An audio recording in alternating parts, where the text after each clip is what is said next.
제가 오늘 강의하고 싶은 거는 제가 제일 잘할 수 있는 것 같아요.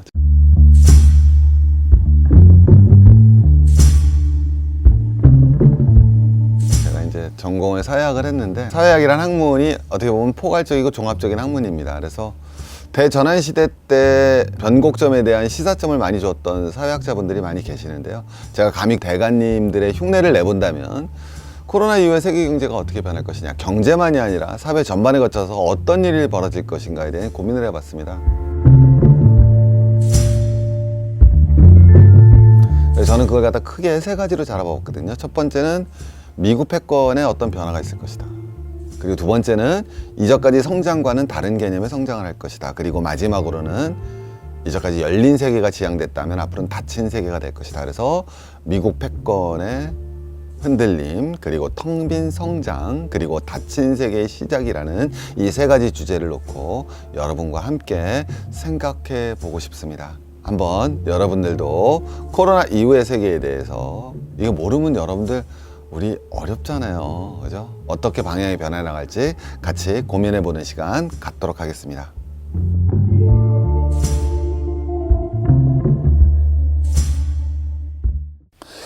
자, 여러분, 오늘 제 강의는요, 제가 제일 자신 있다기보다는 저한테 가장 잘 맞는 강의가 아닐까 싶습니다. 이제 제가 무척 고민을 해봤습니다. 코로나가 끝나고 났을 때 세계가 어떻게 변화될 것인가. 그래서 저는 그걸 갖다가 몇 가지 관점에서 봤는데요. 오늘 한번 보시면은 어쨌든 제가 틀릴 수도 있고 그렇지만 굉장히 재밌으실 겁니다, 일단. 그리고 조금의 시사점은 한번 받아보실 수 있으실 것 같아요. 자, 첫 번째는 무너지는 미국 패권으로 잡아봤는데요. 우리 팍스 아메리카나라고 그러죠. 자, 미중 무역 전쟁이 있었습니다. 그래서 와, 중국이 이기면 어떡해, 이렇게 얘기를 하죠.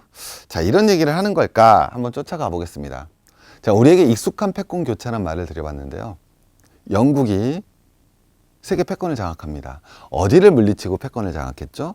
바로 스페인의 무적 함대를 1588년 칼레 해전에서 붕괴시키면서 영국은 본격적으로 패권을 장악합니다.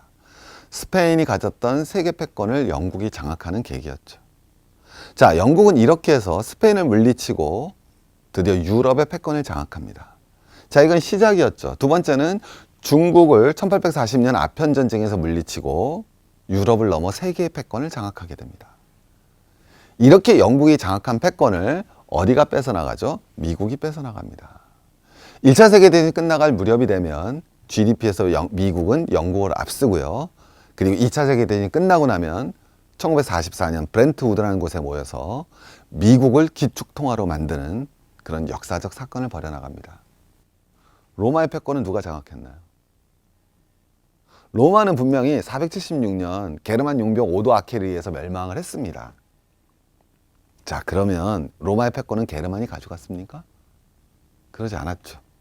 그냥 패권 없는 시대가 됐습니다. 그럼 우리 조공 왜 바쳤습니까? 왜 했죠? 이런 얘기 나오죠. 신문물 받아들이기 위해서 했어. 경제적 이익, 알고 보면 우리가 중국한테 가져온 게 더 많아. 그럼 더 적었으면 안 했어요? 조공 왜 했죠? 안전이죠. 한번 보십시오. 처음에 미소 냉전 시기가 들어왔을 때 미국과 소련이 대립했을 때 그때는 제3세계라는 활성화된 지역이 있었습니다. 근데 그 제3세계 오래 갔습니까? 아니죠. 그 제3세계 각자 분열되어서 미국 혹은 소련의 품 안에 들어가고자 서로 노력을 했습니다. 그리고 제3세계는 소리 소문도 없이 사라지는 일이 벌어졌죠. 자, 그러면 패권 국가가 되기 위해서는 안전을 보장해 줘야 된다고 그랬죠. 그죠? 우리 지금의 패권 국가는 어디입니까? 말할 것도 없이 미국이죠. 자, 그럼 여러분, 미국이 보장해 준 안전이 뭐냐는 걸 우리가 한번 생각해 보자는 거죠. 미국이 보장해 준 안전이 뭐냐? 뭘 보장해 줬죠? 미국이 보장해 줬던 안전? 자, 원래 뭘 보장해 줬습니까? 미국이 보장해 준 안전은 공산주의로부터의 안전이었습니다. 공산화로부터 안전. 자, 근데 저 패권이 흔들립니다. 언제 흔들렸죠?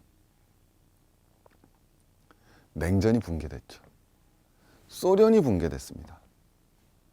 그러니까 여러분, 미국한테 가더라도 보장받을 안전이 없어지는 역설이 발생했어요. 패권은 안전을 보장해줘야 돼요. 그럼 여러분 한번 봐보세요. 여러 가지 측면이 나오는데 미국이 보장해 줄 수 있는 안전이 사라집니다. 특히 미국이 그 이전에도 코로나 외에도 트럼프란 논란인 사람이 나오면서 미국 고립주의를 선택하죠.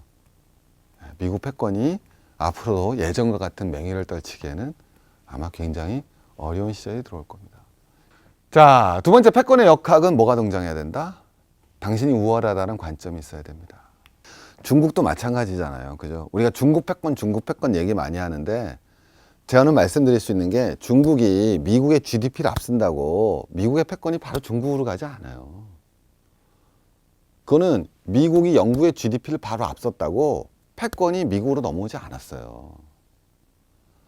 여러분 아주 단적으로 얘기하려면 패권이 넘어오려면 런던의 예술가들이 뉴욕으로 가야 넘어오는 거예요. 그래서 그 패권 국가의 문화가 세계를 압도해야지 되는 거예요. 그래야 패권은 제대로 성립이 되는 겁니다. 코로나가 도니까 잘 되는 건 총기상밖에 없잖아요.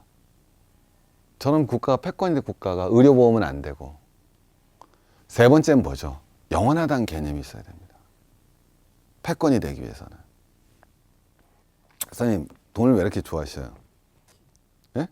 힘. 이 남성 중심의 이런 아주 잘못된 사고방식이에요. 힘이 있기 때문에. 돈 있으면 힘이 있기 때문에. 그럼 누구한테 화내는 줄 아세요, 이 사람이? 돈이 안 통하는 사람한테 화를 냅니다. 왜? 자기는 돈이 힘이거든요. 근데 돈이 안 통해요. 이씨! 예. 쓸데없는 얘기고요. 돈 있으면 여러분, 안전한 거거든요. 근데 오늘 제가 드리고 싶은 말씀은 그 불안한 돈 중에서 어떤 돈을 갖고 있으면 제일 안전해요? 갖고 있는 돈 중에서 원화예요? 달러예요? 달러죠? 달러만 보면 다 마음이 뿌듯하죠. 작아도 다 뿌듯합니다. 특히 100달러짜리 한 두 뭉치 딱 들고 있으면 다 그냥 막 안심이 탁. 자, 그런데 과연 달러가 forever 계속 안전하겠냐는 거죠. 역설적으로 두 번의 일이 있었습니다. 닉슨 쇼크가 터졌죠. 닉슨 쇼크가 뭡니까? 더 이상 금을 갖고 와도 달러를 주지 않겠어요. 그럼 여러분 달러는 뭐가 됐어야 됩니까? 휴지가 됐어야 되죠. 그런데 닉슨 쇼크를 통해서 오히려 달러는 세계의 기축통화의 지위를 확고하게 굳혔습니다. 금융위기가 터졌습니다. 양적 완화로 달러를 미친 듯이 풀었죠. 그래서 사람들이 다 달러가 휴지 쪼가리가 될 줄 알았는데 오히려 달러 가격은 더 오르는 일이 발생했습니다. 우리도 마찬가지였죠. 그래서 우리는 달러가 영원하다는 신화가 생겨났습니다. 자, 그런데 이번 코로나 때도 그럴 거냐는 거죠. 자, 이건 제가 앞에서 강의를 드린 건데요. 이번 코로나 때문에 그럴 것이냐? 저는 그렇지 않을 거라고 생각합니다. 코로나가 가져올 유망 사업들입니다. 여러분들도 막 이거 열심히 찾고 있죠? 그래갖고 중국 원격 의료 시장의 규모가 저렇게 커지고 있습니다. 그래서 원격 진료가 커지니까 한국의 대박주, 제약주들 뜨고 있습니다. 어쨌든 유망 산업은 이럴 것 같습니다. 의료고요. 자, 두 번째는 안전이죠. 맞죠? 안전. 그다음에 세 번째 환경.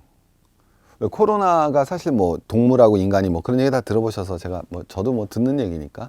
그다음 비대면 사업. 종이 박스가 많이 팔릴 것 같아. 많이 팔리겠구나. 택배 때문에. 그죠? 네. 골판지 사업 괜찮겠습니다. 로봇 사업. 이 정도가 아마 부정하지는 못하실 겁니다. 그죠? 스마트 팩토리 더 많이 만들어질 거니까. 그죠? 네.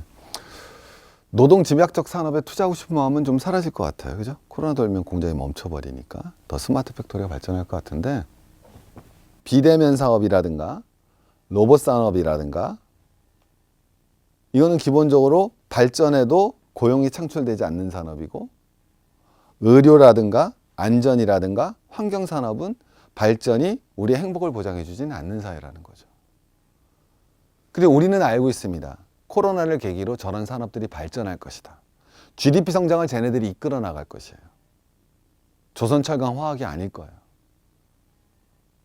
그럼 예전하고는 다르다는 거죠. 예전엔 성장이 우리 삶의 질의 향상을 보장을 해줬다면 지금 그러지 않은 텅 빈 성장의 시대가 올 것이다 라는 말씀을 드리고 싶습니다. 이제 마지막으로 가보도록 하겠습니다. 끝난 세계인데요. 닫힌 세계를 봅시다. 글로벌 공급 체인망은 이런 거죠. 런던 금융시장에서 형성된 자본으로 미국 회사가 일본 기업이 만든 소재로 부품을 만든 한국 기업의 물건을 중국으로 가져와서 조립해서 유럽의 해운회사를 통해서 세계 소비자에게 물건을 공급하는, 저게 세계 소비자도 중요한 거야. 글로벌 공급 체인망의 큰 장점이죠. 물건을 값싸게 만들어서 어디서든 팔 수 있어요. 단점이 뭘까요? 글로벌 공급 체인망의 단점. 한번 보세요. 글로벌 공급 체인망의 단점이. 그냥 아무거나 하나만 없어지면 멈춰요, 저건. 한 고리만 끊기면 멈춰요. 자, 글로벌 공급 체인망의 단점이 뭐냐? 코로나가 한 나라에서 터졌죠. 저 나라만의 문제가 아니죠. 올스톱이에요. 결국 코로나는 전 세계 기업들에게 글로벌 공급 체인망에 대한 회의를 가지게 되는 거예요. 이 점을 이해하셔야 됩니다. 자, 근데 이거 터지기 전에도 세계는 장벽을 쌓기 시작했습니다.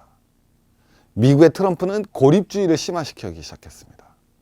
안 그래도 글로벌 공급 체인망에 대한 회의가 시작됐는데 코로나는 글로벌 공급 체인망에 대한 회의를 더 심화시킬 수밖에 없죠. 코로나가 왜 위험한지 아시겠습니까? 자, 그래서 제가 말씀드리고 싶은 거는 코로나 이후에 우리는 흔들리는 미국 패권을 아마 보게 되실 겁니다. 그리고 성장을 하더라도 그전에도 그랬죠. 고용 없는 성장이 우리를 괴롭힌다. 근데 그 정도의 문제가 아니에요. 네. 성장을 하든 안 하든 도대체 우리가 뭐 하고 있는가라는 텅 빈 성장을 하게 될 겁니다. 이건 정말 틀림없는. GDP 2% 3% 성장했다고 그래서 우리 삶이 예전처럼 절대 이렇게 되지 않아요. 그리고 마지막으로는 세계화의 종말을 바라볼 겁니다. 그거는 정치적으로는 신자유의 종말을 바라볼 수밖에 없을 겁니다. 그러나 그거는 꼭 좋은 의미가 아니라 닫힌 세계를 여러분한테 보여줄 거라는 말씀드리면서 코로나 가져올 세계의 전망 한번 사회학적으로 엮어봤습니다. 여러분 다음에 또 뵙도록 하겠습니다. 감사합니다.